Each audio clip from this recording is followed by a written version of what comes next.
अस्सलाम वालेकुम dear student. आज हमारा लेक्चर नंबर 9 है, चैप्टर नंबर 2 का, और हमारा आज का जो टॉपिक है वो है uses of isotope. Last lecture में हम लोग पढ़ चुके हैं कि आइसोटोप्स क्या होते हैं।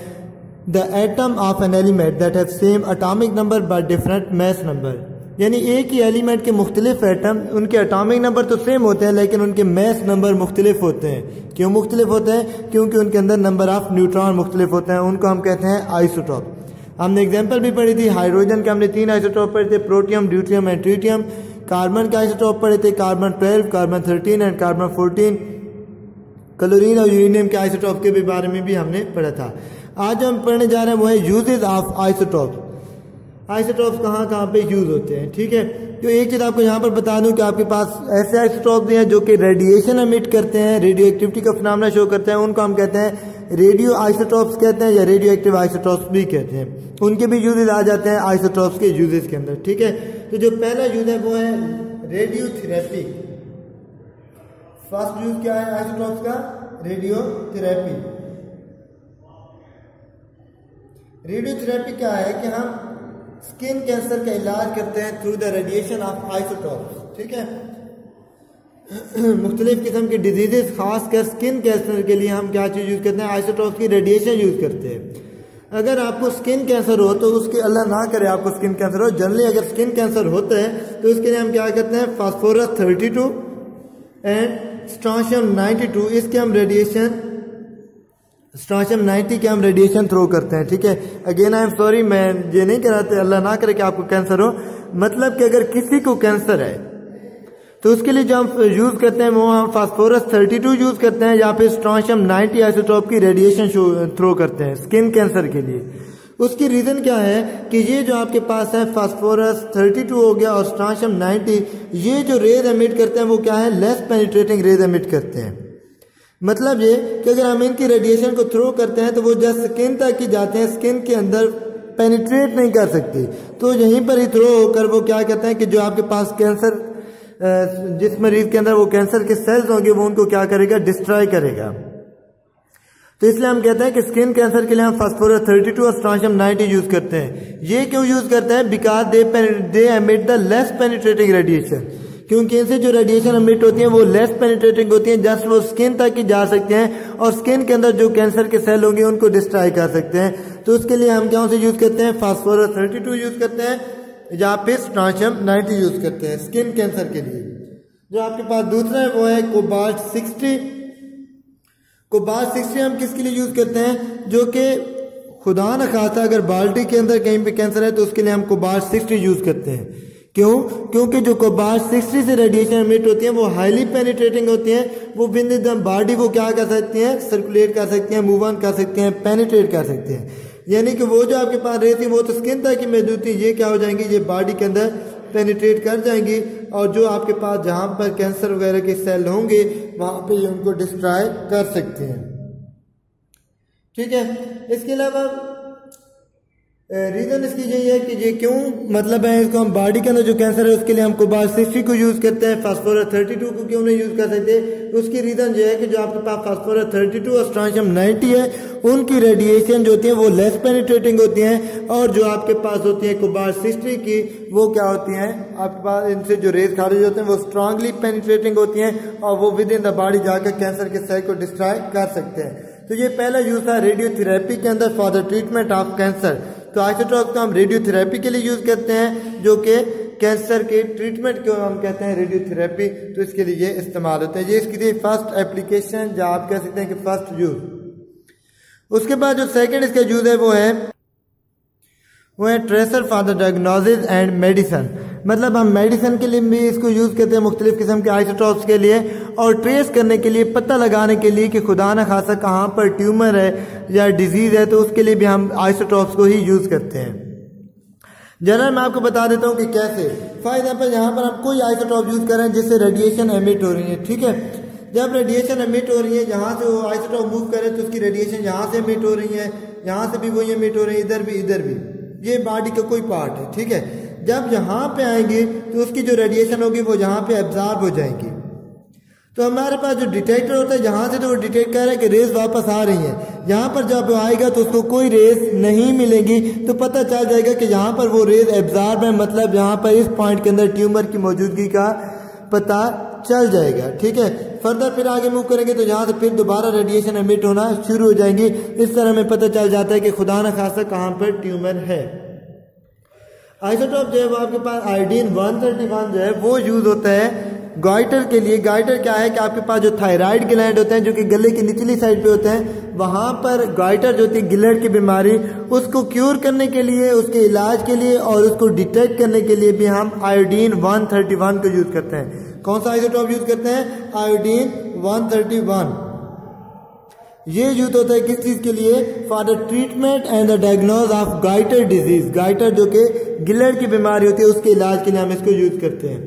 इसके अलावा जो टेक्टेनियम है वो यूज होता है for the monitoring of bone growth, कि जो बोन है वो बच्चों की हड्डियों की बात करें, जनरल जो बोन है क्या वो सही तरह से नशोनुमा पा रही है नहीं पा रही, क्या मसला है, उसकी जो मॉनिटरिंग है उसके लिए हम कौन सा किसका आइसोटोप यूज करते हैं? टेक्टेनियम के आइसोटोप हम यूज करते हैं, जिसको हम TC से लिखते हैं। ठीक है, ये था इसका दूसरा जो कि था tracer for the diagnosis and the medicine. जो नेक्स्ट हमारे पास यूज है वो है archaeological and geological uses. Archaeological में ये बहुत ज़्यादा यूज होता है। इससे हम क्या करते हैं कि बहुत जो पुराने फॉसल फ्यूज हैं, जो पुराने हड्डियां खंडरात वगैरह हैं, उनके हम एज का अंदाजा लगा सकते हैं with the help of radio isotope. So simply you can say that the age determination of fossil fuels and other archaeological object with the help of radio isotope is called radio isotope dating.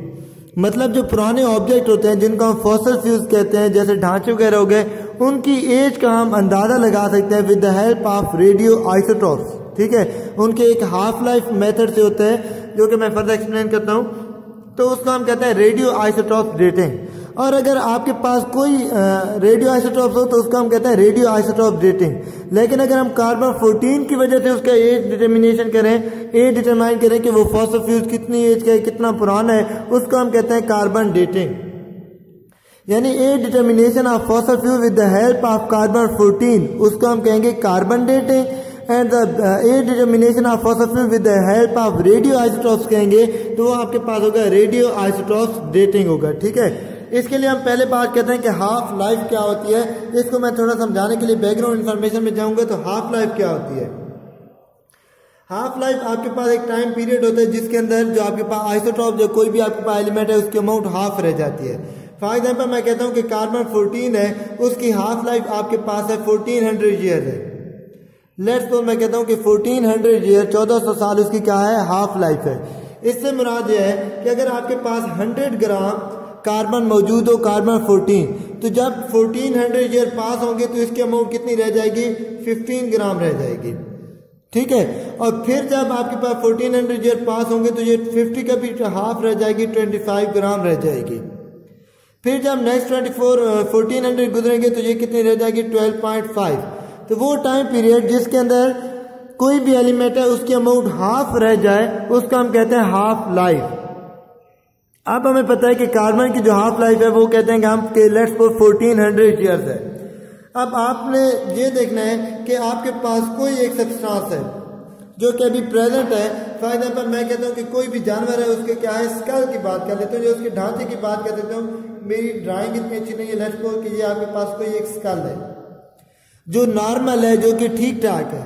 इसके अंदर मैं कहता हूँ कि carbon की जो amount है वो कितनी है? मैं लेट्स सपोज कहता हूँ कि आपके पास है 20 ग्राम है, जो नॉर्मल है, जो कि प्रेजेंट है, ये फॉसल फ्यूज नहीं है। अच्छा जी, आपको एक और मिला है जो कि स्कल मिला है, वो किसी उसका और एनिमल का कह लें, उसके अंदर जब आपने कार्बन की अमाउंट देखी तो वो आपके पास कितनी रह गई है? वो आपके पास रह गई, लेट्स सपोज मैं कहता हूँ कि 5 ग्राम रह गई है।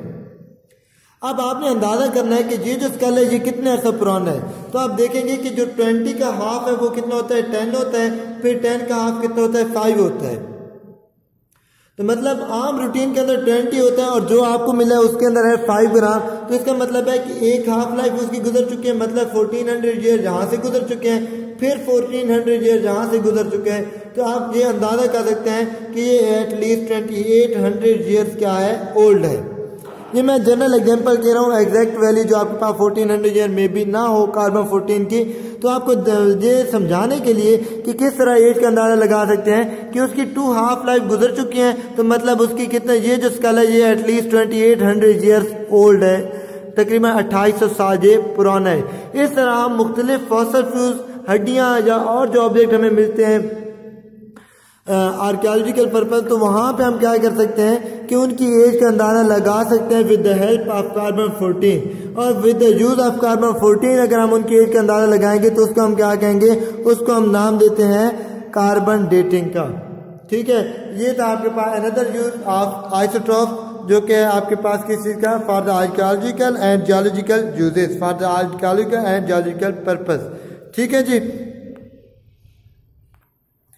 नेक्स्ट जो हमारा यूज है वो है chemical reaction and structure determination with the help of isotopes. हम केमिकल रिएक्शन के मैकेनिज्म के बारे में पता लगा सकते हैं कि वो किस तरह आपस में केमिकली रिएक्ट करते हैं, और दूसरा जिस जगह पे वो रिएक्शन करता है उस जगह का स्ट्रक्चर कैसे है, ये भी हम इन्हीं की मदद से पता लगा सकते हैं। फॉर एग्जाम्पल जो आपके पास कार्बन 14 है, हम इससे क्या चीज बना लेते हैं, हम इससे बना लेते हैं कार्बन डाइऑक्साइड।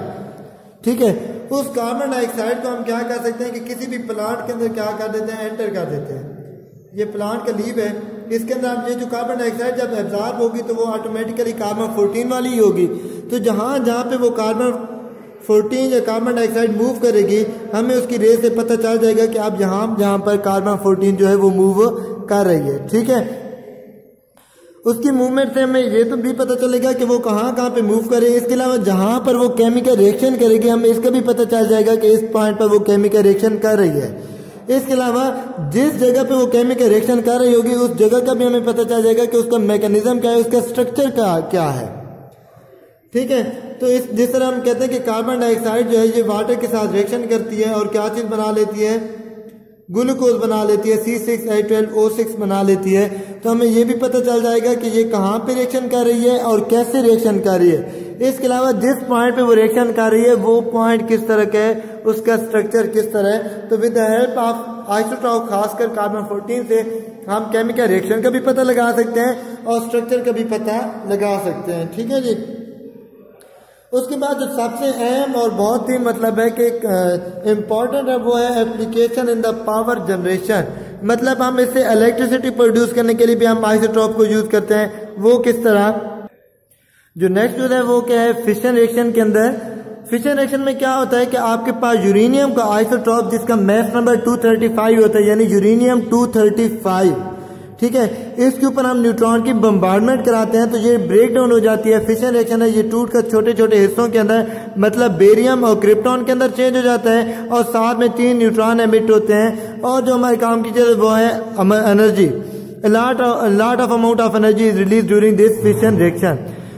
यहाँ पर यूरेनियम 235 की जो ब्रेक डाउन होती है उसके नतीजे में आपके पास जो एनर्जी रिलीज होती है वो कहाँ पे यूज होती है, उसका हम यूज करते हैं वाटर को स्टीम बनाने में। मतलब वो वाली एनर्जी हम यूज करते हैं वो लिक्विड वाटर को स्टीम के अंदर कन्वर्ट कर देती है। ये जो स्टीम है ये फर्दर क्या करती है, टरबाइन को मूव कराती है। जब टरबाइन मूव करती है तो उससे क्या चीज प्रोड्यूस होती है, इलेक्ट्रिसिटी प्रोड्यूस होती है। और ये इसका पीसफुल यूज है for the production of electricity. तो हम कहते हैं कि यूरेनियम 235 है वो किस चीज के लिए यूज होता है, फॉर पावर जनरेशन। मैं दोबारा रिपीट कर देता हूँ कि आपके पास यूरेनियम का आइसोटोप जिसका मास नंबर 235 है, उसके ऊपर हम न्यूट्रॉन की बम्बार्डमेंट कराते हैं in the fission reaction. Neutron जब उसके ऊपर बम्बार्ड होता है तो यूरेनियम की ब्रेक डाउन होती है जिसके नतीजे में बेरियम बनता है और क्रिप्टॉन बनता है। ये दो उसके छोटे छोटे टुकड़े होते हैं, साथ में 3 न्यूट्रॉन भी एमिट होते हैं और एनर्जी एमिट होती है। ये जो एनर्जी रिलीज होती है इस एनर्जी को हम यूज करते हैं for the conversion of water into steam. इससे जो वाटर होता है उससे क्या चीज बनती है, स्टीम बनती है, भाप बनती है। वो भाप क्या करती है, वो वो जो स्टीम होती है, जब भाप होती है वो टरबाइन को रन ऑफ कराती है, टरबाइन को घुमाती है। और जब टरबाइन घूमती है तो उससे क्या चीज प्रोड्यूस होती है, इलेक्ट्रिसिटी प्रोड्यूस होती है। So you can say that uranium 235 is used to generate electricity. ये सारा आपने प्रोसेस लिखना है। ठीक है, ये तो है इसका पीसफुल यूज। इसके अलावा एटॉमिक बॉम्ब के अंदर भी यही सिस्टम फिशन रिएक्शन होता है, जो कि हम एटॉमिक बॉम्ब की बात करते हैं उसके अंदर भी यही फिशन रिएक्शन होता है। ये जो इलेक्ट्रिसिटी प्रोड्यूस होती है यही डिस्ट्रक्शन का बायस बनती है। तो ये थे आपके पास आइसोटोप के यूजेस, कि आइसोटोप के हमने कौन कौन से यूजेस पढ़े। सबसे पहला यूज हमने रेडियोथेरेपी यानी for the treatment of cancer हमने पढ़ा। उसके अलावा traces for the diagnosis and medicine हमने पढ़ा कि ये मेडिसिन के अंदर यूज होता है, इसलिए इसके अलावा ट्यूमर वगैरह को डायग्नोज करने के लिए यूज करते हैं। थर्ड जिसका हमने पढ़ा वो हमने पढ़ा आर्कियोलॉजिकल एंड जियोलॉजिकल यूज, जिसके अंदर हमने कार्बन डेटिंग पढ़ा, रेडियो आइसोटोप डेटिंग पढ़ा, जिसमें हम फॉसिल फ्यूल्स की एज का अंदाजा लगाते हैं। फोर्थ चीज हमने पढ़ा chemical reaction and structure determination, क्या हम इससे केमिकल रिएक्शन के बारे में पता कर सकते हैं कि केमिकल रिएक्शन कैसे करते हैं कोई भी एलिमेंट, जैसे कि हमने कार्बन 14 से कार्बन डाइऑक्साइड बनाई और फिर उसको हमने फोटोसिंथेसिस में यूज किया और वहां से हमें स्ट्रक्चर का पता चला कि वो जिस जगह पे वो ग्लूकोज बनाता है उसका स्ट्रक्चर किस तरह है। और इसके जो लास्ट वन जो सबसे ज्यादा इंपॉर्टेंट है वो है एप्लीकेशन द पावर जनरेशन, यानी हम इससे पावर जनरेट कर सकते हैं, इलेक्ट्रिसिटी प्रोड्यूस करा सकते हैं। अच्छा जी, ये था हमारा आज का टॉपिक यूजेस ऑफ आइसोटोप। यहाँ पर चैप्टर नंबर 2 का इख्तिताम होता है। अगर आपको किसी में कोई हेजिटेशन है, कोई क्वेश्चन है तो आप कमेंट करके हमें बता सकते हैं। इंशाल्लाह मैं कोशिश करूंगा कि आपको उस प्रॉब्लम को दूर कर सकूं। तो नेक्स्ट चैप्टर हम स्टार्ट करेंगे इंशाल्लाह, जो कि हमारा होगा पीरियोडिक टेबल के बारे में। तब तक के लिए इजाजत दीजिएगा, दुआ में याद रखिएगा। Thank you so very much. Allah Hafiz.